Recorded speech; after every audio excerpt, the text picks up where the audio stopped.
Welcome to the Backpack Show. We're very professional. We're going to talk about professional businessy things today. Business success will bring you insights into success from unusual places. Yes, Welcome we're talking to a very business successful person, Andrea Jones-Rooy, today. She's very important, and we need to know some very, I don't know. What do you got? She's a social scientist, a comedian, a circus performer, Ph.D. She's really smart. So we're going to talk to her about complexity and social science and the meaning of life. I think the only reason she started with complexity is because she has like 806 jobs. Like she wouldn't have to be complex if she just stayed in a lane. Well, maybe she can't. Maybe she needs the stimulation. Be a pretzel or yell at people. How many times have you completely reinvented your business? You're not the boss of me. Hi, everyone. Tim Kitzrow from NBA Jam and NFL Blitz, welcoming you to The Backpack Show. Your hosts, Chris Brogan, Kerry Gargone, Boom Shakalaka. Backpack Show. Guess what? Your mom's here. Monkey butt. Hi, my mom. Hello, my dad. See you next week. So that reminds me, Carrie will be hosting the show solo on Monday because I'll be in an airplane. I'll be on a big old jet airliner, some would say. If you tell people that, maybe they won't come because maybe they come only for you. That's not accurate. You know, they come for guests like Andrea. Well, before you bring Andrea out, we have to mention that we are sponsored by StreamYard. And if you want to do a show just like this, it's very easy to do. Just go to cbrogan.me/StreamYard and you have all the same buttons and options we have and a duck picture for good measure. There you go. Hey, have you ever wanted to do an audio podcast? You can. Go to castos.com. They'll put your peas in a pod. Castos.com is an incredible podcast host. They're swell. My friend Matt Medeiros works there. That's why we use them. You host your audio files there and they syndicate them all the places. And it is stupid easy. Set it up. It goes. You're everywhere. You're everywhere. MasterCard is. Let's do just those two, right? Because we'll do the other ones later. Mm-hmm. We have this Andrea Jones-Rooy. Alphabet. She is creator, a character. that sort of thing. Oh, and I hear your cat. I have nothing I can do for that. That is, there's a challenge going on in the house, and the cat is either dead silent or super loud. Whoop, whoop, whoop. Feline invasion. I repeat, we have a feline invasion. Chris, hold very still. Do not turn your head. For the love of Pete, don't turn your head. Oh, the humanity. No, we need Andrea. She needs to sort us out. I just fed her a blend of ocean whitefish and tuna. So that's what I'm saying to you. I don't know. Maybe it's on the side of the can. It's a pate. Oh. All right. Andrea. You made it sound really fancy. You just like cracked a can of something. Well, you know, I don't know if you know this because Andrea, I pray is not a cat person because I don't mean to be. They're putting like vegetables and stuff in cat food now. Were you aware of this? I was not, but I am glad you invited me here to talk about this because I have opinions. Really, I want to know what you think because they salmon and then they threw spinach in it, and I'm thinking I don't think cats are really concerned about spinach. What do you think? I mean, I'm extremely biased. I did not expect to start this way, but I'm vegan. Hold your applause. So I'm very into secretly making cats vegan as well and totally ignoring their biology. So I'm fine with it. I'm actually the one behind it. I started a company that puts spinach in cat food. You should just put spinach in all the food. I mean, why be so discriminatory that you only do cats? That's true. Yeah, I figured I'd start with cats because they're the most evil, and then I'd go from there. Social scientist, that's pretty small-minded. What came first, the circus or the social science? It was like the cat food. What came first?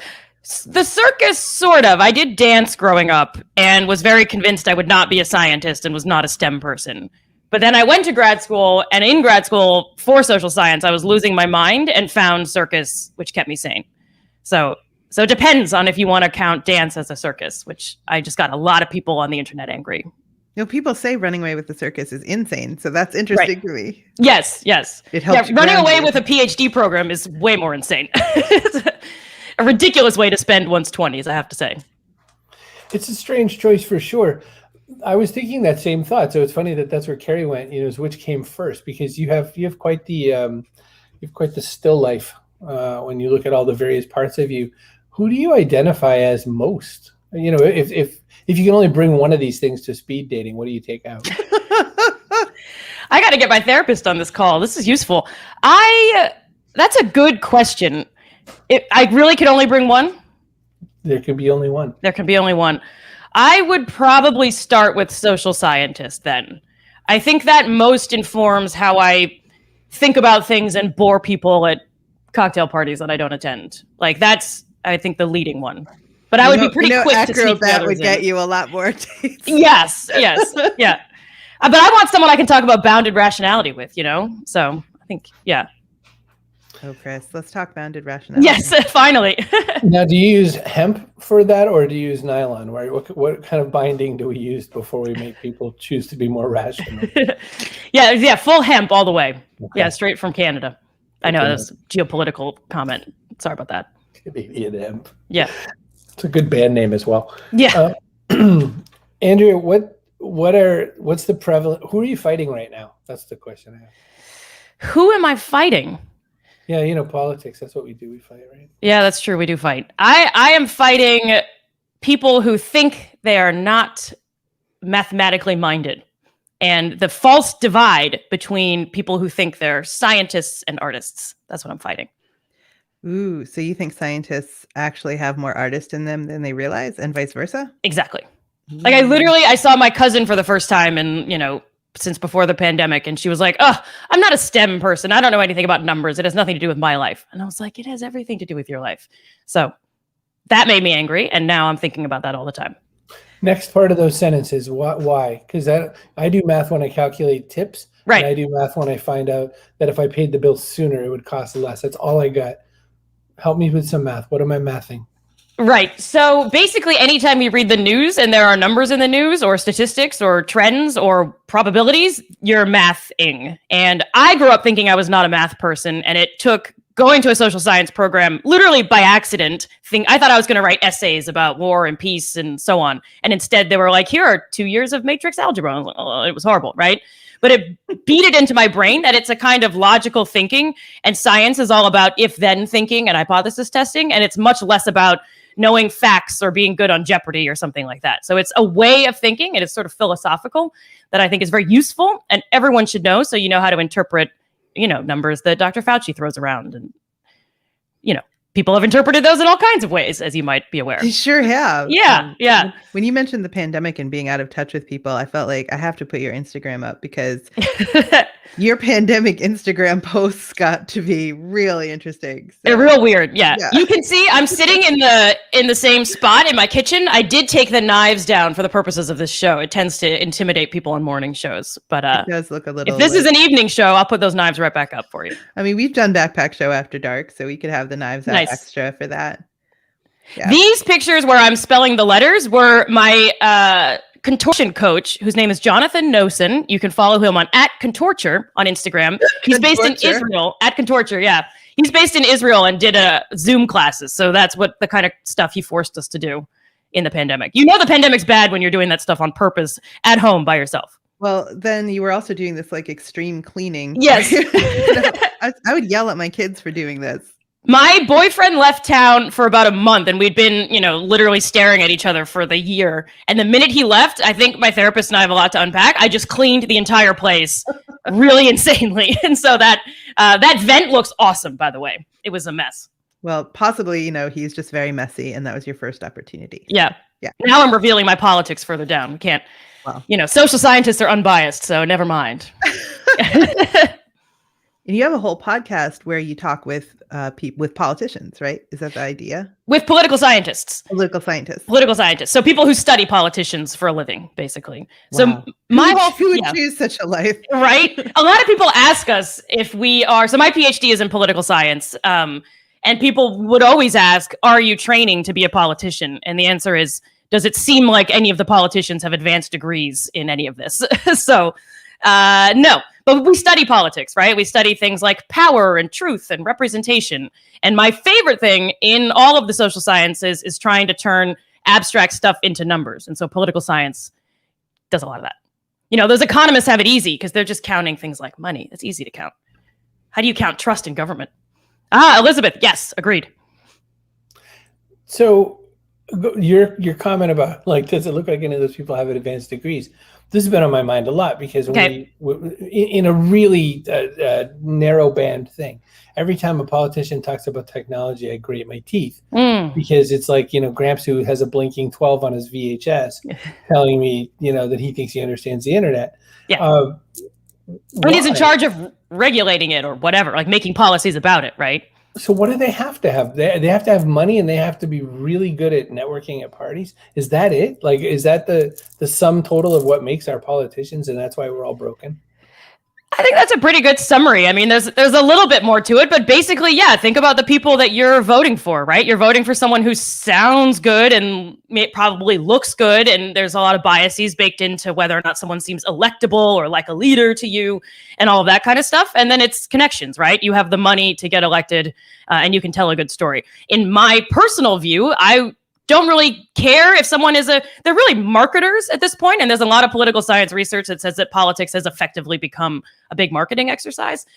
But I don't mind that so much as long as those people are then willing to listen to experts. The problem is that once you get into office, you're on a power trip and you say, well, I know how to regulate the internet and the environment or not regulate those things.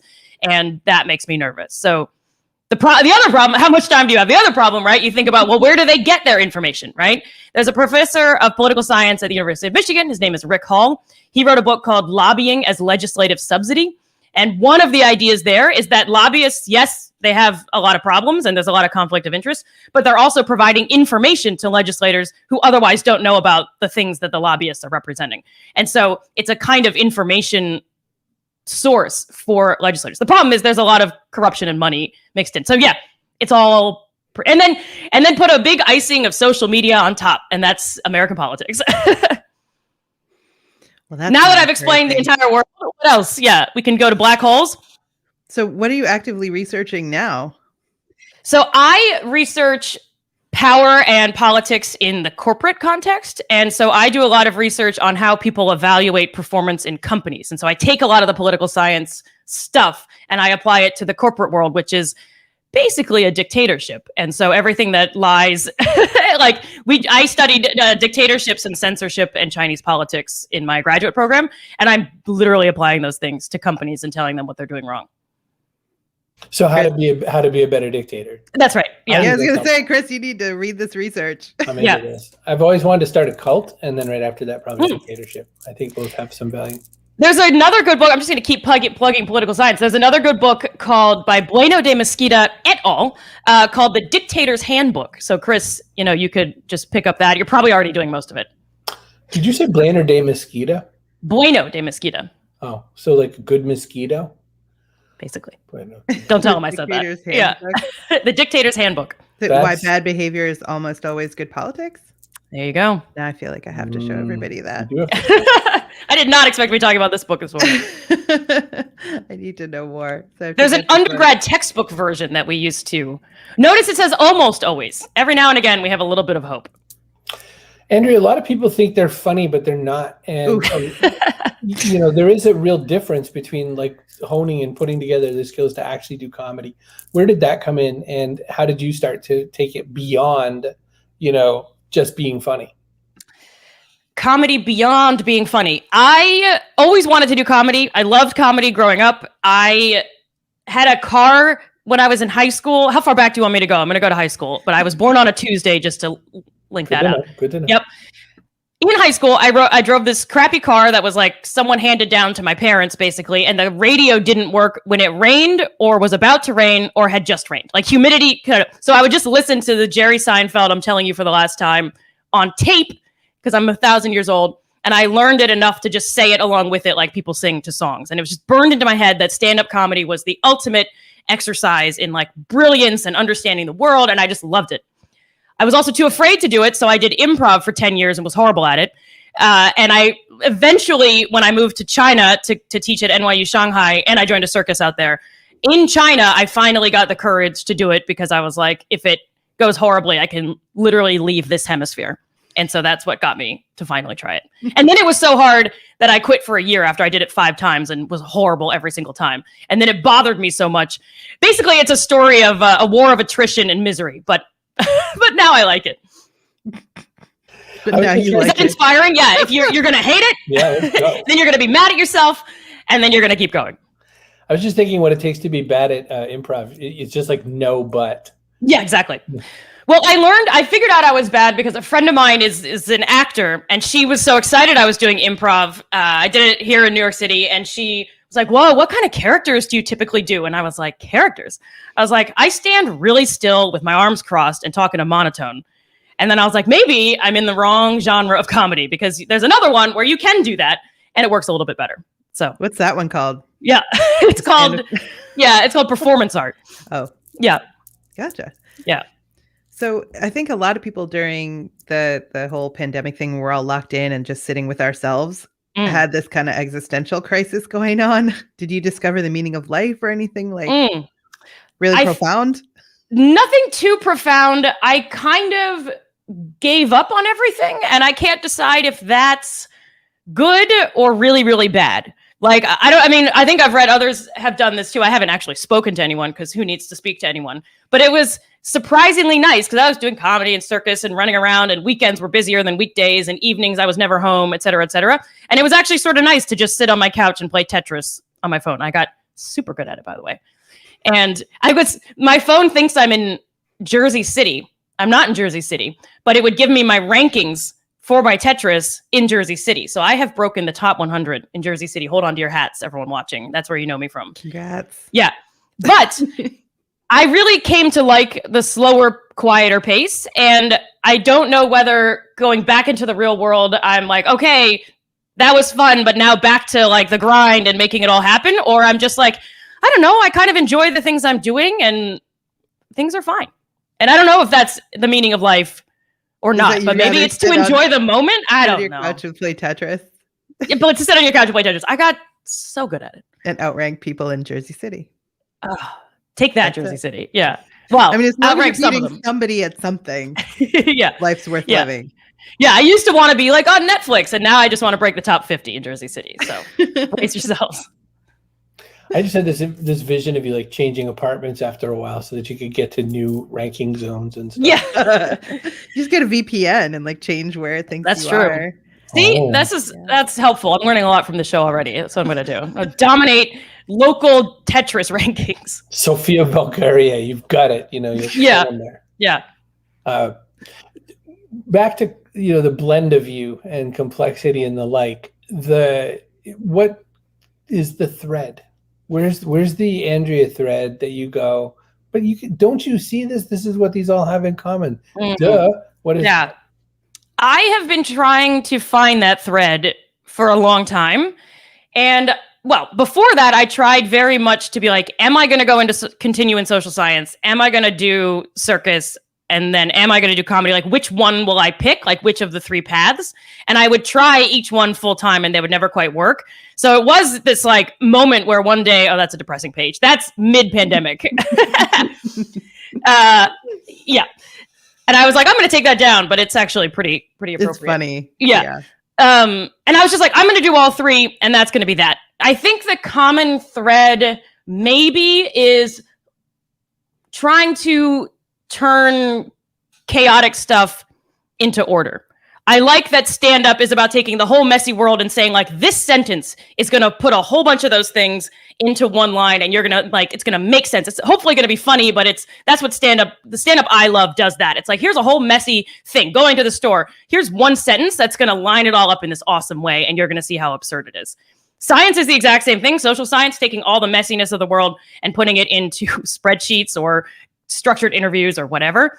And then circus and contortion and fire, it's absolutely taking the wildest stuff, the human body, anti-gravity, fire and things like that, and then dominating them, man, I have 3,000 things still to ask, but you got to hang on. We have to do a 60-second ad read, so sit by. You should hang out with us while we do ads. Don't go anywhere. Boop. No, I'm putting her backstage. She'll throw she'll throw me off my rhythm. Oh, sorry. Little John Mulaney moment. I meant to say. Right. Hey, you want to search up things like you want to look where Andrea does her circus and all that? You can go to something like Presearch. Presearch.com is a search engine, but it's not Google. You could stick it to the man by using Presearch. Won't that change your life? Ooh, diggity. Presearch.com. You get crypto coins if you remember to log in like I don't. I feel like people should go back and check out that pre-search episode we did with Colin Pape, because he explains like why he started it is because Google purposely what do you call it? Stuffed him. They didn't de-index, but they like pushed a bunch of pages way back because they wanted to promote their own stuff. So just saying, there's a good story behind pre-search, and it's a business worth supporting. Presearch.com. Do you have some money? Would you like to turn it into more money? Want to make more money? While supporting causes you care about and being environmentally responsible? Oh, are you reading it today? I want to stop talking. Go. No, I don't want to throw you off your rhythm. Go ahead. You already did. Well, sorry. Get back on it. Do you hear my beads? Sure do. Elevation Financial, ladies and gentlemen, elevationfinancial.com. It's all 50 states. Michael Reynolds has a cool thing going on here. He can help you make money, but he has socially conscious products. So he's looking at, I want to help you make money, but not through like selling candy and tobacco to kids. So the whole plan is holistic financial planning, which also includes ESG investing, which of course aligns your money with a positive impact in the environment and progressive social values. So ESG investing is kind of the way you want to look at this sort of a thing. You can get a free complimentary money session at elevationfinancial.com. Tell Michael Reynolds we sent you, and he'll do something extra special. Like go, no kidding.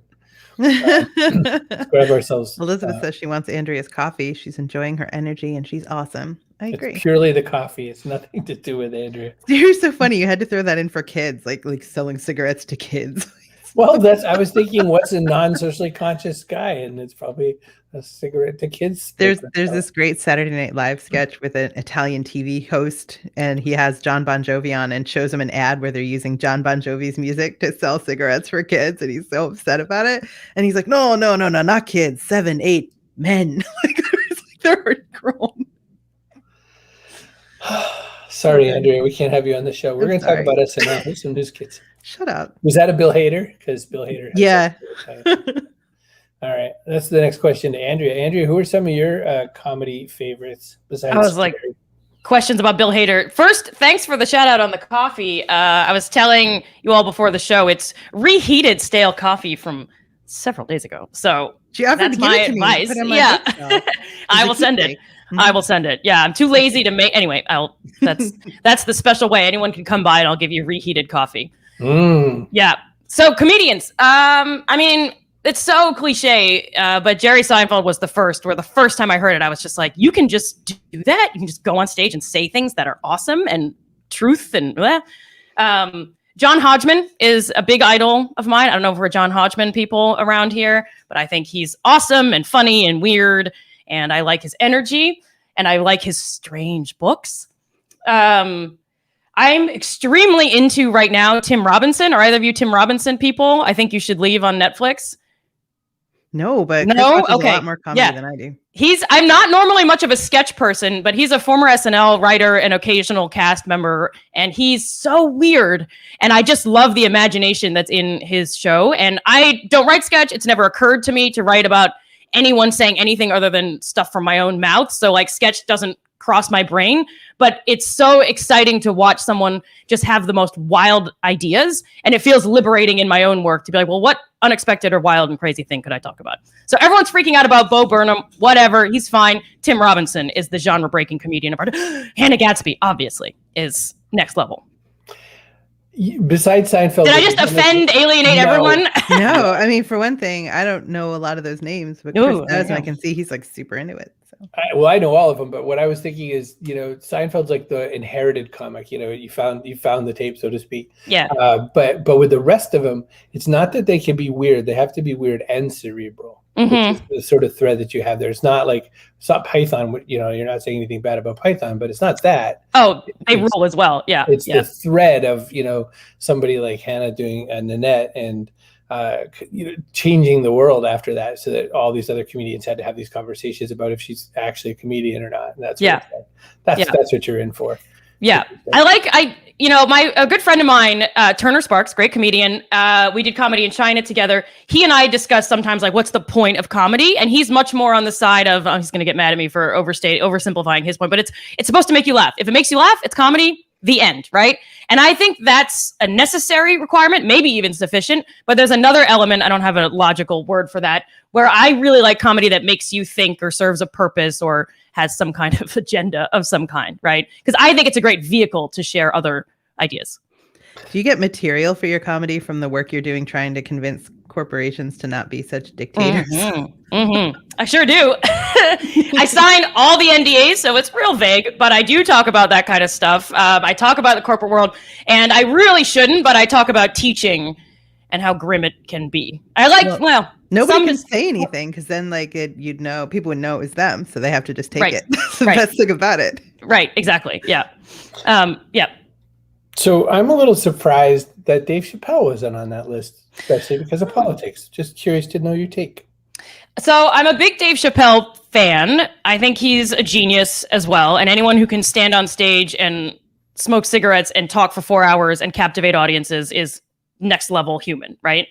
I actually tend to not personally be so into political comedy. So I'm a big John Oliver fan, Trevor Noah, but I don't regularly watch it. And I'm not sure if that's because I spend enough time in my life thinking and talking about politics professionally that it's kind of not a break for me. But the other thing about political science that I like political science because it's about how everyone's going to get bored, how people in power deal with other people and who gets power and who gets what resources and who has influence and who we listen to and all of that. I'm into that sort of deeper structural stuff. I actually don't know a ton about who my representatives are and what they stand for and blah, blah, blah. I'm actually a very uninformed voter and citizen. So I'm not particularly interesting when I talk about politics, as you can all see, and I'm not that interested in fact-based politics. I'm going to get fired from all my jobs. I'm not that interested in fact-based politics. Does that make sense? I'm absolutely. I mean, look at this crap behind me. This doesn't look like an election, right? But that's the kind of stuff I like. I don't even know what that is. I thought it was art. So it's the logistic map. You can look it up. I'll look it up. It's about deterministic chaos. It says you can't predict anything, even a single equation, with no external inputs. Okay. But what about the theory that everything has already happened? Time has already all happened, and it's not like a film strip. It's a big film reel, and there's nothing that matters anyway because it's all predetermined. What, did you finish Loki? No spoilers. Now we're getting to the meaning of life. Yeah, and one day the tape's going to pull off, and that's going to be when the sun burns out. So tape pulls off. I don't know how movies work. So where I was going right before we ducked into the butterflies behind you, you're into the mechanisms and the systems and the material, not the actual subject matter. So Rob Hatch, who I work with in another project, he loves sports statistics. He does not love sports. Yes, it's like that. Yeah, totally. Yeah. Interesting. So it's can we predict patterns in? I don't know anything about sports, but I'm going to try. Right? What is the increase in home runs in the whatever league say about the way that we're playing the game? That for politics, right? Voter turnout and predicting it in the future. What drives voter turnout? What makes someone feel like they belong in a citizenship? Blah blah blah. Like that. Like it's like a level below. Basically, it's like here's an analogy I thought of recently. Tell me what you think. Meteorologists tell you the weather, and people on the news tell you the politics. We political scientists are sort of like the climate scientists of politics. I can't tell you if it's going to rain tomorrow, and I can't tell you who's going to necessarily win, but I can tell you the underlying forces to predict overall which way the trends are going to go. I might have just insulted a lot of climate scientists. When to get into your bunker and not come out again for a month. Right. Yeah. If you could do those two things together, you could try to predict lightning strikes on politics. I think that would. There we go. Ron Paul's going to get hit today. It's going to be tough. Well, I used to work with Harry Enton. I was at 538 for a little bit, and he's now at CNN and is a very big deal. But he's an elections forecaster, polls reader, and a meteorologist. So actually, he's probably the one to watch. He'll probably do it. Yeah. I was making such a dumb joke. And no, it's actually someone who does that. Yeah. It's the worst. Carrie? Well, I was thinking that while you're analyzing how people use and misuse power in corporate settings, you must also be seeing how they gain influence in the first place. So can you like distill it down? What's the formula for influence? Now I'm really going to get controversial. The main formula for influence these days, well, historically in the US, is be a white man who grew up in a certain class and is educated from a school that we all recognize and celebrate. Yeah. Chris, tell us more. That's changing, hopefully, right? But a lot of those unconscious symbols and signals that we use to decide whether someone looks like a leader to me are the exact same unconscious symbols that we look at when we say this person looks like they could be my congressperson or my representative, right? That is hopefully changing, and a lot of people are trying to change that, but that's a big part of it. One of the main things I think about, and I am eventually going to get fired from my job. I teach at NYU, and I spend a lot of time trying to convince companies to hire talented people who haven't necessarily gotten a fancy 4-year undergraduate degree, but have acquired skills through other means. So I've partnered with an organization called Opportunity at Work. They're great, and they are all about trying to get companies to evaluate talented people based on all kinds of other things. So it's kind of like trying to change that selection mechanism. Everyone's like, I want more diversity in the workplace, but they're all just selecting people who went to like Stanford Business School. Nothing at Stanford Business School, but let's mix it up, right? And so how do we expand what talent, what performance, what leadership looks like? And so I didn't want to get all identity politics, but that's where I spend a lot of my time thinking. Google and Tesla, amongst others, have started to say that they're not going to require degrees as one of their criteria. So it's starting to seem to change in the world. And I just finished reading No Rules with Reed Hastings of Netflix, and he said that they're not super big on degrees as well. Oh, yeah. Opportunity Work. So I know about this organization because my friend Papia DeBroy is a classmate of mine from graduate school. So when she finished her Ph.D. in political science, she went out into the real world right away. And so she's not working here, and she rules. They might be hiring, actually. Who wouldn't want to work there? It's awesome. Yeah. They're all fabulous people, super nice, important work. Opportunityatwork.org. Sweet. Well, look at that. Yeah. Oh, see you later, Elizabeth. Thanks for coming by the show. Really appreciate it. Bye. Elizabeth has a standing meeting, and we haven't been able to convince her work to change We've never had her play hooky in there. That's crap. That's the kind of power structures we are here to overturn, right? That's right. These meetings that start. Yeah. So we've come to this part of our show, by the way. Oh, and here's our person of the day. Kaboom!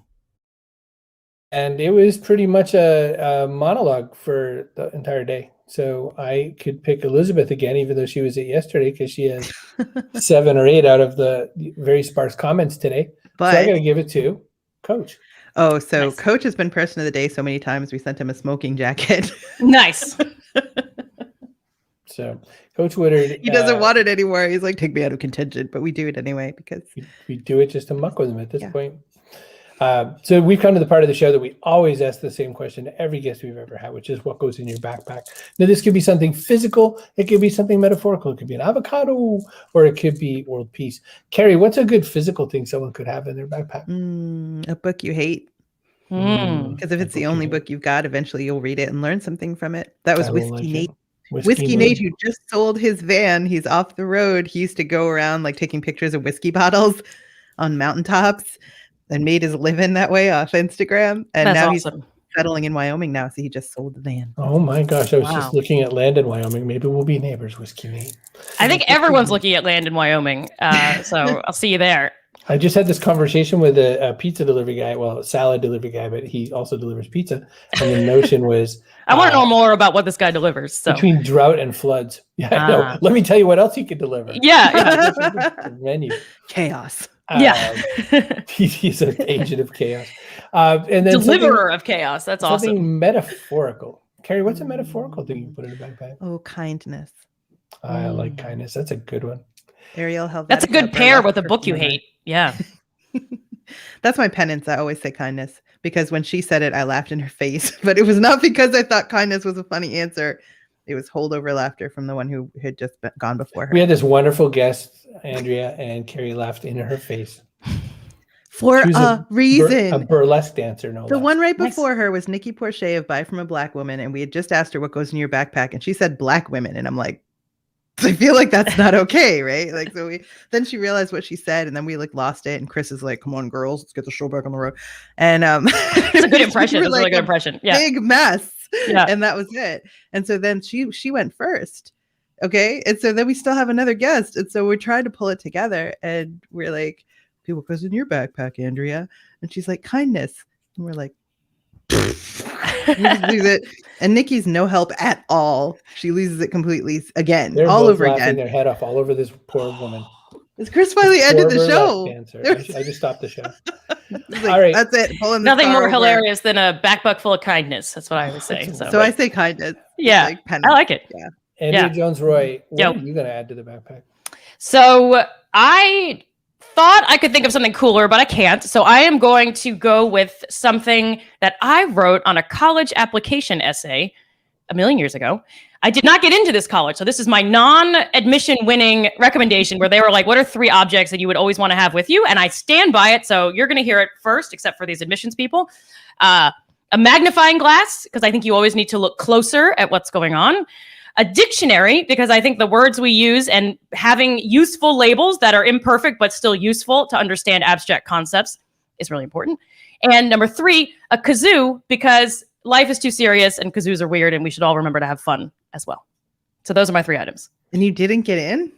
No, I was waitlisted. And then on the night of prom, they sent a letter and my mom was so convinced that I got in. And she was like, Andrea, before you go to prom, open this. And it was like a rejection letter. I'm still mad. My life would be way better if I'd gotten into that filthy school. This is why I'm on a campaign to end college for everyone. This literally all just comes to that. Just blow it all up. Yeah. I support your life choices in that Thank regard. Thank you. It's definitely a way to go. Perfect. So, my grandmother never went to college. She worked in a mill. So you don't normally need college to go to a mill. But one of the things she always told me that she had always entertained as a thought for college is if she went, the course that she'd probably have benefited the most from.